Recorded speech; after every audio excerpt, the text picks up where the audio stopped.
Do you ever wish someone would draw you a map and give you the directions to the career of your dreams? If so, consider this podcast your GPS to a career where you feel strong, fulfilled, and passionate about your work, day in and day out. On this show, I am sharing the tools to help you advocate for your strengths, discover your passions, and learn from folks who transformed their careers for the better. My name is Joyel Crawford, your fairy god mentor, and with my 18 years of experience in HR at a Fortune 50 company and 20 years of coaching and mentoring top leaders, I am thrilled to be your guide on this career journey. Let's get started.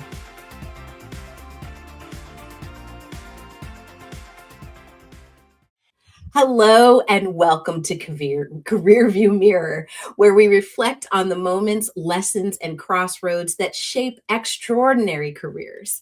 I'm your host, Joyel Crawford, your fairy god mentor, and today we are diving into the world of adaptive leadership with somebody who lives and breathes it every day.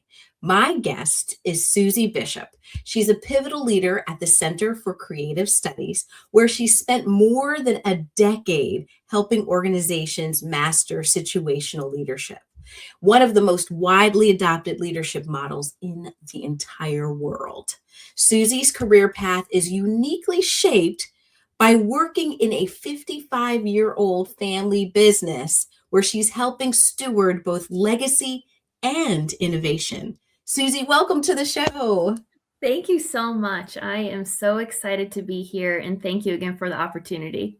Oh, I'm so glad to have you here. I always like to start at the beginning and find out what your superhero origin story is. What experience or moment really inspired you to build a career in leadership development, which is one of my favorite topics, if you couldn't tell. And specifically, like for the Center of Leadership Studies, how did that happen? Yeah. You know how you always hear stories about yourself growing up and you never really think much about it. Mhm. And then later in life, when you do get a little bit more reflective, or maybe because I found myself in a leadership career, leadership role, those stories are sticking out to me more and more. But my parents always told stories about me where I would see something happening to another kid at the arcade, and it must have hit me in some sort of way where I felt compelled to go up and say something and say, "Hey, you can't steal their game. That's not your money." Yeah. Or I had, just, captain roles on teams, or Mhm. I would be the one who would kind of break the ice in a uncomfortable conversation. And I never really thought that much of it. That's kind of who I felt like I was. But Mhm. now, maybe because I'm a parent myself, or again, just in a leadership role, I saw my parents modeling that behavior. I had leaders in my life that I saw getting in the tough conversations, standing up for what they believe in, getting comfortable with the uncomfortable. And I think that's really led me to a leadership position and really leaning in to what can sometimes be a really hard job, leading people, leading departments.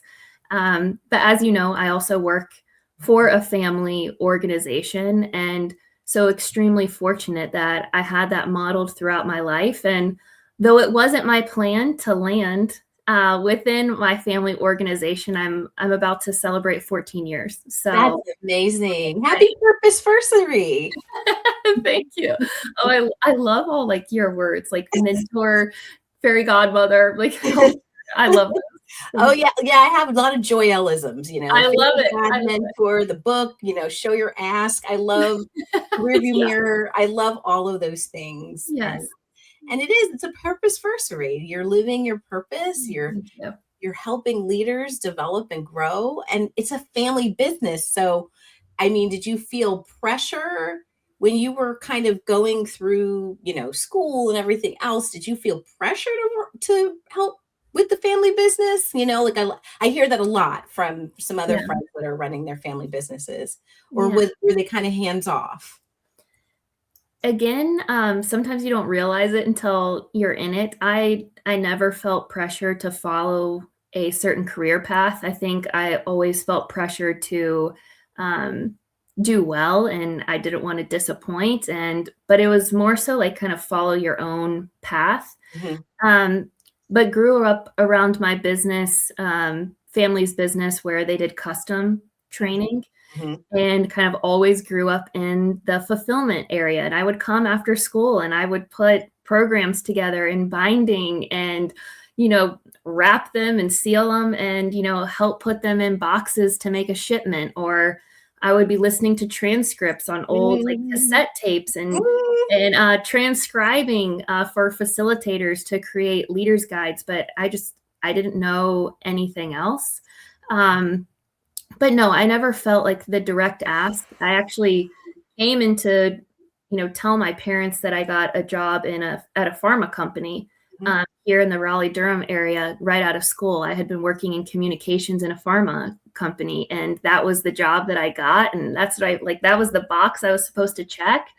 And Mhm. they said, would you actually work for us for a year? So they had a custom training business that was coming together with the Center for Leadership Studies in 2012, the year that I was graduating. And Ah, so it was kind of just like this coincidence thing that happened. I said, yeah, I'll come for a year. I'll help and see what that looks like. And here I am. So 14 years later. worn about 20 different hats, have been in a variety of departments. So it all just kind of happens. That's great. How is the interaction with the coworkers? Are there like, as you're leading teams, do people feel comfortable working with somebody who's like related to the owners of the organization? Like, Yeah. how does that all work? How do you Yeah. navigate that? You'll probably have to ask them. Uh, Do no, you but sense anything? Like, do you get any vibes or? yeah, I think you have to know that there's no way that there isn't something there. Mhm, Um, I've also always been hyper aware of that. I've been someone who's never wanted to feel like something was handed to me. I'm mm, also someone who, like, the doors did open. It is absolutely a privilege to work for your family's organization where there's such a legacy. mhm. Um, so I think always like carrying that and knowing like I want to prove myself. I want people to know that yes, that door opened. Yes, it is a privilege. Yes, I'm a part of this, but also I have something like significant to contribute and I want to find my own way and I want to live a life where I have purpose and I'm here for a reason. That's always been important to me. But yes, I now manage people that I've had family manage before. I just did a multi-generational kind of conversation about all these. I think it's now 5 generations in the Yes. workforce. Yep.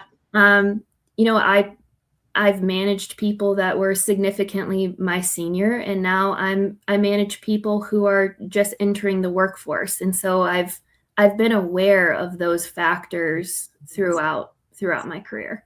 That's amazing. That's so good.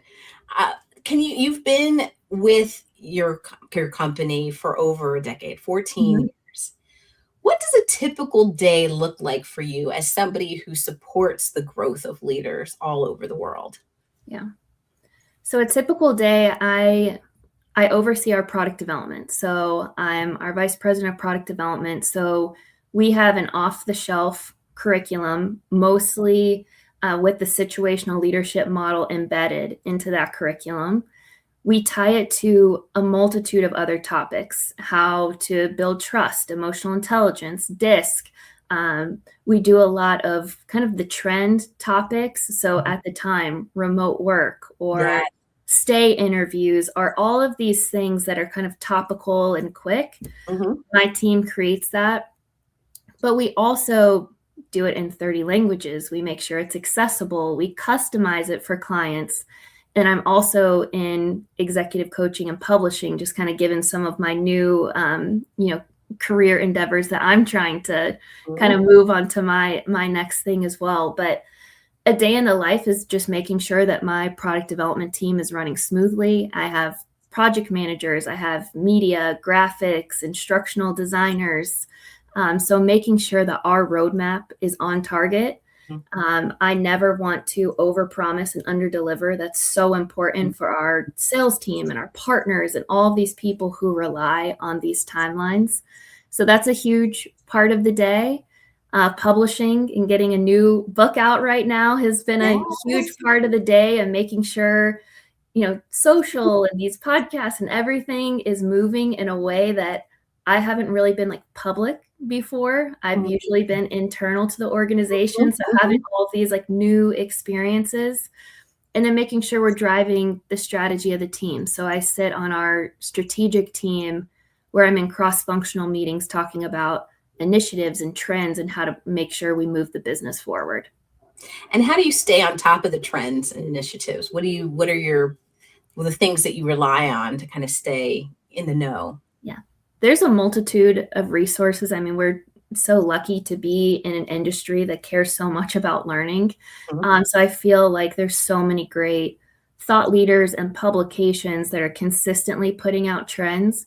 But I think the most important thing for me is speaking to the leaders, like speaking to the leaders in organizations, which are our clients. And the fun thing about the leadership space is if someone said like, well, who's your typical client? It's like, well, given that it's leadership, that's tech companies, that's pharma companies, that's manufacturing companies. They're big, they're small, they're individuals, they're startups.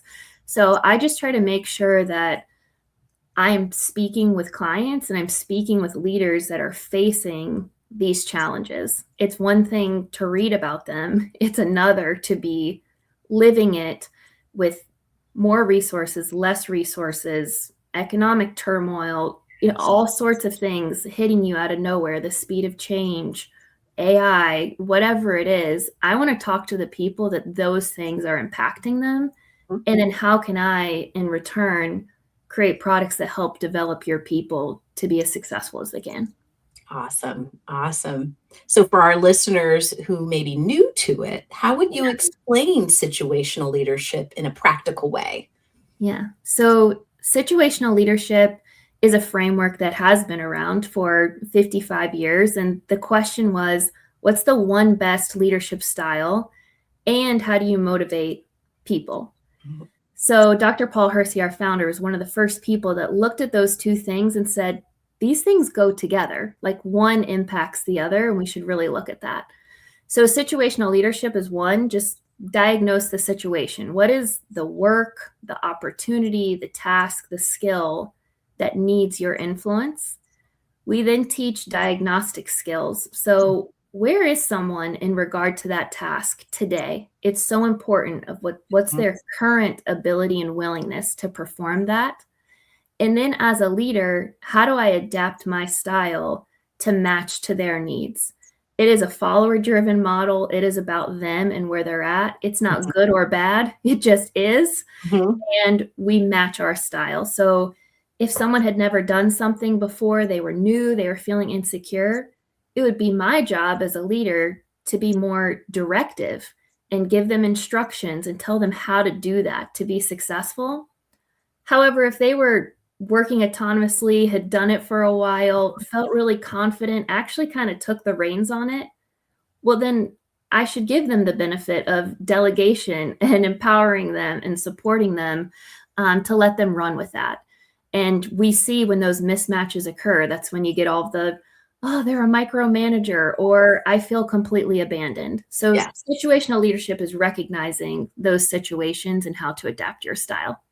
That's wonderful. And I like how you said adapt, and there's no good or bad, but I love the adaptability piece, because one size does not fit all when you're leading different people at different places. Could you think of something more important, like right now, than adaptable leadership with everything that leaders are facing? Oh, absolutely. It's so important. I mean, what makes the model so transformative for leaders navigating change, conflict, or varying levels of team readiness? Like, what makes it so special? Yeah. I think there's something about when you learn the model, Mhm. you have this aha moment. Hmm. Because when you read about it or you go through our training, you could take the minute to pause and say, oh, that's like why that didn't work. That's why when I was in that conversation, it felt off, but none of us could name it. Mhm. The situational leadership model, when you actually learn the steps, you say, okay, now I know how to do that differently. And we also teach the behavior cues to look out for. Aha. But again, it's kind of the pause. It's the diagnostic skill of saying, I can tell something's off, but I've always been this type of person. It's always worked in the past. Or it's like taking the moment to say, okay, what could I be doing differently? So it's this intentional pause for the cause. Like it sounds like it's leveraging emotional intelligence. It's kind of like Absolutely. regulating what's going on, and let me just take a step back and look at what kind of happened here Right. before I take the next step. I love that. I love that. And when Um, it comes to leadership, obviously so many things are at play. Like, yes. what's your dynamic with the individual? Are they a peer? Are you leading up? Do you lead them? What's your level of trust? What's maybe the tenure between you two? Is it cross departmental? Of course, emotional intelligence, like you said, or someone's disc style, all those things are at play. But the situational leadership model is a frame. I think it's a foundation in which you Mhm. can begin to approach many, if not all, of your leadership scenarios. I love that. I love that. So it is literally the foundation. The framework is the foundation of the house. It's giving Yeah. it the house of leadership. Yeah. It's got good bones. Yeah. So Yeah. that's fantastic. Yeah. What's one myth about leadership development or working in the field of leadership development that you wish that you could eliminate once and for all? Hmm. I think an important one is, and I think this is being broken a little bit more. So maybe it's like a myth that I'm happy that's been busted Mhm. is, that leadership is hierarchy or leadership is management. Mhm. What we teach is so important for me as a mom to start teaching my kids today. Mhm. I think it's important in a volunteer scenario. I think it's important in schools. I think it's important when, you're just talking to people in your community. I think people seeing themselves as a leader and knowing that when I'm influencing other people, when I'm influencing their behavior, when I'm interacting with them, I am leading. And that Yes. has so much to do with kind of your approach and your outlook, far more than it has to do with your position or hierarchy within an organization. I love that. That is a great myth to dispel because a lot of times I actually open my when I'm talking about leadership versus management, when I'm opening Yeah. that master class, I always say, do you have to be a manager to be a leader? Do you have to have that title? And they're like, no. And I was like, No. good. Yeah. Good answer. Good answer. Yes. You do not have to be a manager to be a good leader. And I think it's so important. I wonder, do you tackle with situational leadership self-leadership? Do you discuss that with your clients? Absolutely. So we actually have a course called Situational Performance Ownership. Mm, And sometimes I love to flip the title and we say it's owning your performance in every situation. mhm. I think it's so important. You can't always rely on your leader, your boss, your manager to adapt and give you what you need when you need Well, it.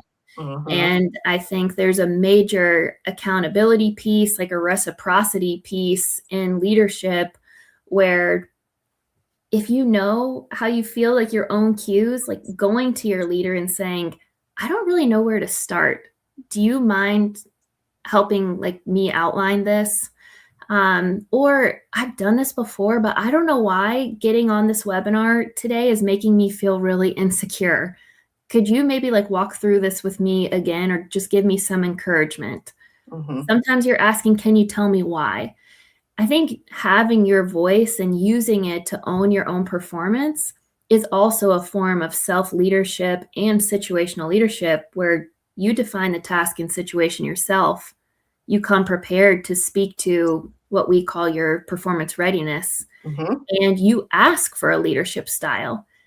Of course, then they have to adapt, but my goodness, how much did you already give them in making the ask? Yeah. I love that. I love that. So you help leaders kind of create an environment that makes it comfortable, a culture to ask. And then you have a whole entire, lesson for people to feel comfortable to show their ask. Yeah. I know it's a shameless plug for my book. I love it. But I love that. I really love that you really look at the holistic piece of leadership from the individual to the team, in that respect. And I Now, like, go ahead. No, go ahead. I like too that you just talked about a culture and the psychological safety. It's 100% the environment that you set as a leader. So many people I would hear, I would never tell my boss I don't know what to do or how to start, or like, that just sounds like career, like, no, like, just don't do it. And it's like, but then how would you be successful? How would you get the results? Like, what's the plan? That's so many things stall, or the change doesn't happen. Right. So I love that you added that piece. It's what we believe in as well, creating that common language. It's so important. Communication. I know that situational leadership, the framework is the foundation. I would say that the concrete is communication. Yeah. You lay out the flat, part of the house. Yes. Definitely make sure that you've got that concrete going, with communication concrete laid out too, because that really helps with the trust, with having that ability to have the courage or the confidence to speak up and say something, and say, yeah, this doesn't feel right. Or, I love those types of relationships. And I think back to all those times where I've been coaching upward because I wasn't getting where I wanted to go, or, getting something, a concept, was not clicking. Being able to articulate that in a way that they can understand it, is so pivotal to, again, not only increasing their leadership abilities to communicate with other leaders, but when they have a team to lead, they're able to kind of pass it on, like create a legacy of sorts. Model the way. Yeah. Like, Speaking of legacy, you talked about the uniqueness of working with your family business, also helping organizations evolve. How do you balance that legacy with the need for continuous innovation? I quite honestly have been really fortunate. There's a video of our founder from ATD, so the Association for Talent Development, in 2014, where he was asked about the future of situational leadership and what we teach. And he said, the model and its influence will remain what it is, but how we teach it, how we go about it, how it's applied will like forever evolve.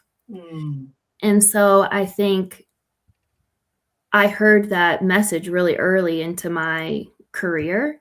And I've always been tied to the framework, believe in it. It's worked for me, but I've never felt these barriers of, am I allowed to ask that? Like, are we allowed to do it in this way? Or, because again, the trends evolve, or budgets change, or time constraints, or, clients ask for, can you put it in this type of setting, or manipulate it in this way, and you have to meet the client where they're at. And I've never felt restricted.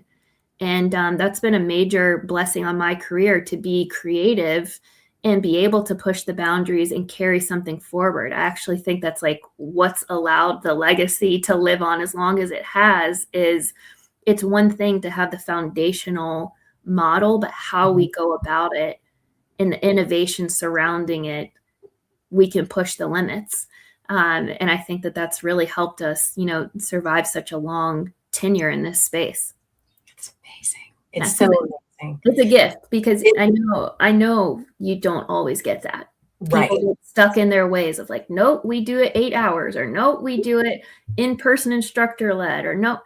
I've been so blessed to not have that barrier and Yeah. have me and my team and so many others in the company say, what about this? Mm-hmm. And so, yeah, that's been a wonderful barrier that I have not had to cross. Oh, that's a blessing, and it's music to my ears because you don't hear that very often. A lot of companies are kind of like, this is the way we're doing it. We've always done it this way, blah, blah, blah, blah, blah. Yeah. But it's like you eat change for breakfast there. Yeah. You get to be creative. And there's been little things along the way. I mean, it's been, decades now, but our original model where you would assess the individual's ability and willingness used to be called maturity. So it used to be M1, M2, whereas now it's called performance readiness. So there's been tiny iterations along the way. Again, the foundational model has stayed the same, but it would come up like, well, maturity makes me feel like someone overall is mature or immature, and that doesn't feel good. Right. And so I think that we've been able to hear that feedback. And again, over time, it's been a long time since it's been M's, but I think it's always been great that we've been able to listen to that and say, you know what, you're right. Like, that's not what we're trying to get across. That's a barrier to the overall concept. Let's not do that anymore. I love it. I love it. One thing I love about situational leadership is that it doesn't just look at the leader, it looks at the follower and the follower behaviors. Why is that lens so essential? Well, when you're leading, you are leading the other individual. If it's based on you, I feel like that's more kind of like a facilitation or a direction. Obviously, there's moments where things need to be leader driven, but even still, it's based on where that follower is at. We talked about autonomy earlier. Autonomy works when the follower is able, willing, confident, all of those things. So it's leadership to me. It's like, well, it's always been based on the other individual. However, leaders, we tend to have a natural leadership style. We tend to have an approach that feels really comfortable. So I feel like that's where like the script gets flipped, that it's about the leader, because we kind of ride in our comfort zone, whether we're more directive or participative, or we really delegate because we want people to be able to like spread their wings and like do their thing. And we would never want to be labeled in a certain way. But yeah, it's always been about them. We just have to kind of see that. And I think when we don't, it's, if anything, kind of like a facade or a mask to pretend like, we have all the answers. And I think when leaders approach situations as if they have all the answers, they don't really realize the amount of trust that they're eroding in those moments, because your people know. Yes. So your kids know, your dog knows, your parents know, your friends know.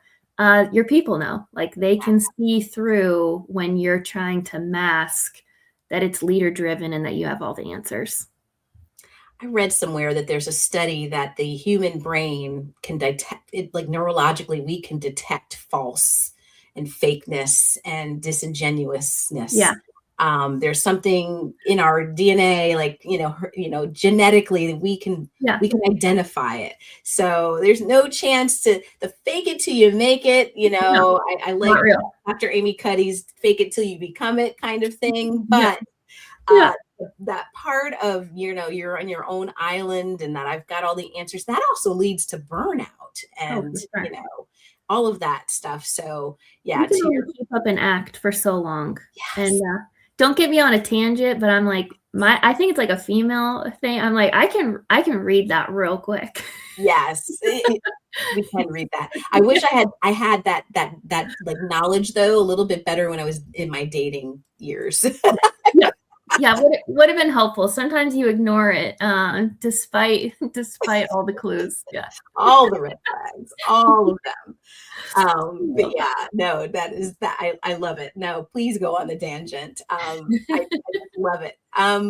I'm getting the hook because I'm looking at the time and I want to Yeah. make sure I get this one of my favorite questions in. If you could share one leadership lesson to the little Suzie, to younger Suzie, what would it be?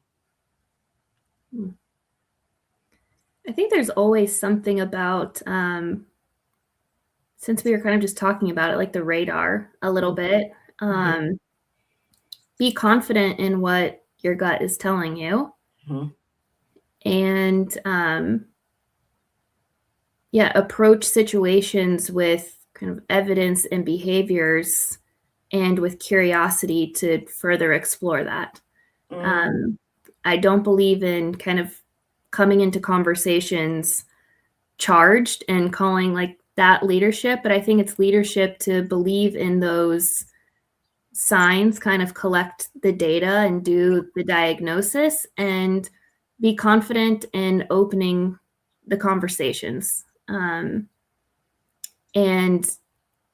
I was good about having the conversations, but I would really get worked up before them. Yes. But like the scripts in my head would be, oh my gosh, oh my gosh, oh my gosh, and they're going to react this way. And just go into the conversation and say, something is telling me this. Can we explore it together? Yes. And like see what happens from there. But don't ignore, those things. And just come with kind of what you've observed in behavior and experienced and go from there, but have the confidence to do so. I love that. I always, talk to my clients, my coaching clients and audiences about setting the intention of collaboration and support. Like, let's look at this together. Let's work on this together. And I love the trusting what's inside, because we know inherently, that there's something's off. Something's not jiving well. Let me talk about it. Let me have that confidence. I remember counting to 5 before I had to have those big conversations. Yeah. Okay, count to 5. But you have the whole story in your brain. You're like, oh, but what if this goes a different way? But if you have that intention, you have the data to support why you're bringing it up. That always makes sense. And I always say, you've got to make sure it ties back to the organization, to the good of the organization.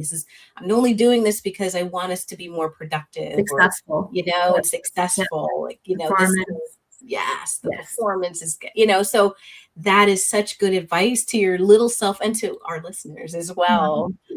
Thank you. Tell me one more thing. I'm going to be greedy. Tell me, if you have time, can you just tell me what gets you out of bed in the morning? No. Right now, my 3-year-old. No alarms necessary. I love leading. I love this space. Right now, I am working with so many leaders that are taking on their first direct leadership position. I love watching them grow. I love working as a team. I truly all of it. I love the new experiences through the publishing. I love talking with people like you. I love our space because it applies to every aspect of my life. And so I feel like leadership is meaningful work, and I get to work on it in myself every day, but I also get to experience the joy of watching others realize that they're also a leader. And I love it.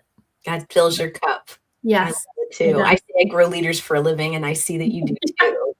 That's why we connect. I cannot believe we have not met in person. I know. I would love it. It would be a much needed reunion. Yes, we definitely need to do that. I want to know a little bit more. Where can people find this new book that you have? What's the name of the book? Yes. How do we find out about it? You're talking about it everywhere. Yes. I would love for you to talk about the book here too. Yeah, would love for you to follow me on LinkedIn, just Suzie Bishop. Our website is situational.com. And our new book comes out June 23rd, Situational Leadership, the model for leading others, navigating change, and unlocking performance. Aha, this is So, awesome. Amazon, Barnes and Noble, all the things. So you would love it. Awesome. Yes. Awesome. I can't wait. It's going to be available everywhere, everyone. Yes. So get it. And this will definitely be published before the launch. It would be really cool if it came out on launch day. That would be Yes, really that fun. would be fun. Well, this has been such an incredible Thank conversation, you. Susie. To our listeners and organizations who want to dive deeper into situational leadership or learn more about the Center for Leadership Studies, you can go to situational, right? Yes. Situational.com and Yes. learn more about Susie and her book and her business and everything else. Thank you so much, Susie, for looking into how to be adaptable, how to be human in this Yes. day of AI, and just be intentional about your leadership. And to our listeners, remember your career story is unfolding every single day, and you have the power to shape it with clarity, courage, and curiosity, which is something that Susie talks about all the time with regards to situational leadership. I am Joyel Crawford, and this is Career View Mirror. Until next time, keep reflecting, keep rising, and keep leading with purpose. Thanks. Thank you so much for listening to Career View Mirror. If you got value from this episode, please consider leaving a rating and a review for the show on Apple Podcasts, or head on over to Spotify and click 5 stars for our show. We also have a YouTube channel with video versions of our episodes, so subscribe over there for more content. Thanks again, and I'll see you in the next episode.